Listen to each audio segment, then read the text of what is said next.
plan has a 99% chance of failure, she whispered. The human smiled. That's why I'm here. The numbers floated in the air between them, cold and merciless. Mission success probability 0.9%. Dr. Kayla Rin swallowed hard. She had run the simulation 12 times, changed variables, removed emotional bias, increased margins every time. The result stayed the same. Failure. Death. Extinction. She turned slowly toward the only human in the room. You understand what this means? She said quietly. Statistically, this mission is impossible.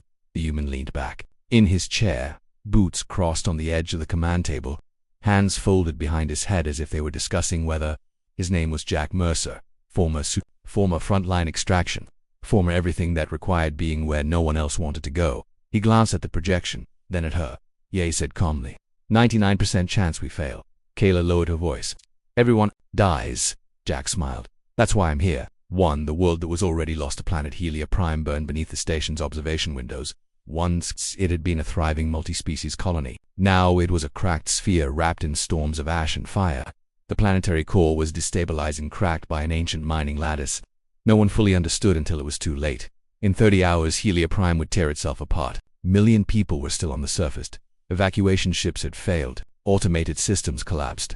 Orbit was too unstable for mass extraction. The only way out was a manual core stabilization. Suicidal descent into the planet's mantle to restart a device built by a civilization that had vanished 10 years ago. Kayla had designed the theory. No one else could execute it except, maybe, a human.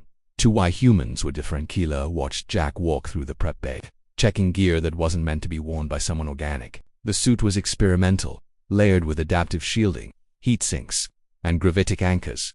Still not enough. You know, the heat alone will liquefy most species, she said. Jack shrugged. I've worked harder. She frowned. That was not a joke. Wasn't joking. She hesitated. You don't even know if the device will accept manual activation. Jack paused, then looked at her. Doc, he said gently, where I'm from, if a building's collapsing and people are still inside, we don't argue probabilities. She met his gaze. We go in, he continued. Even if it kills us. Kayla felt something tighten in her chest. Why? She asked softly. Jack sipped his suit. Because someone has to. 3 descent-to-drop pods shook violently as it punched through Helia Prime's atmosphere. Warning alarms screamed in overlapping frequencies. Plasma storms clawed at the hull. Gravity spiked and dipped unpredictably. Kayla monitored the telemetry, hands trembling. Jack, your heat readings ICM, he replied calmly. Still green enough. There weren't. Not really. Molten rock surged below him like an ocean of fire. The ancient access shaft opened just in time. A black wound in the planet's surface. The pod slammed into the tunnel, sparks flying, then silence. Jack released the restraints and stood still with me. Doc? Kayla exhaled shakily. Yes. You sound surprised I am. He grinned. First mistake. Never assume we're done until we're done. For the core, the shaft descended miles into the planet, walls glowing white. Jack moved steadily, anchoring himself as gravity warped violently. Halfway down, the first system failed. Cooling layer compromised. Kayla said urgently. I'll manage. You cannot manage core plasma temperatures. Jack laughed softly. Watch me. The second failure followed. Then the third. By the time he reached the chamber, his suit was scorched black, system screaming, every step heavier than the last. The core engine floated before him, an impossible structure of rotating rings and light, humming with power odor, then recorded history. Jack stared. Well, he muttered. That's unsettling. Keller's voice trembled. The interface should respond to direct neural input. You must, I know, he said. I read the briefing. He placed his hand on the console. Pain exploded through his body. By the price, Jack screamed. Not because of heat, not because of pressure, but because the machine answered. Memories flooded. His mind, cities rising, civilizations falling, stars dying. The device demanded intent, resolve, sacrifice. It didn't want a technician. It wanted someone willing to burn. Kayla shouted his name. Jack forced himself to breathe. Doc, he gasped. You still seeing that 99%? Yes, she cried. Jack, disengage, you'll die. He smiled through clenched teeth. Good. The machine surged. Planetary tremors rocked Helia Prime. 6 holding the line. Jack braced himself as the core fought back, energy ripping through his nervous system. His suit began to fail catastrophically. Kayla slammed commands into the console, trying to stabilize the feedback loop. Jack, I can't hold it, she shouted. You need to pull out now. If I pull out, he said, voice strained, the core collapses. Yes, and the people silence. Jack closed his eyes. Then, I'm staying. The heat spiked again. Alarms flatlined. Outside, on the planet's surface, the earthquakes slowed, storms weakened, the core began to stabilize. 7. The moment that shouldn't exist, the machine demanded more. Jack felt his heart stutter. His vision dimmed. Kayla whispered, "Through tears, please, you've done enough." He chuckled weakly.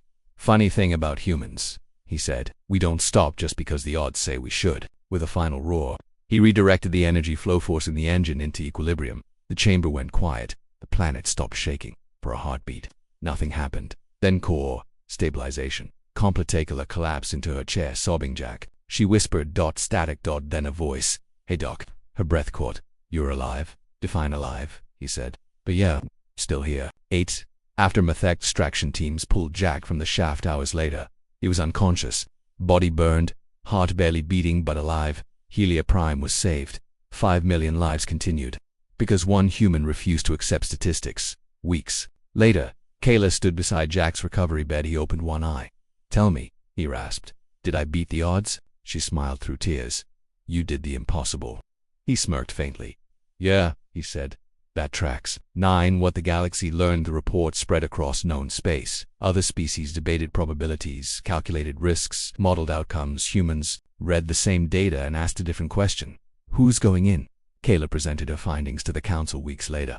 When asked why she authorized the mission, she answered simply, "Because when the plan has a 99% chance of failure, you send a human." 10. The smile that meant survival. Jack was discharged months later, scarred, changed. Still smiling as they watched Helia Prime from orbit, Kayla finally asked, "Weren't you afraid?" He considered it. "Sure," he said.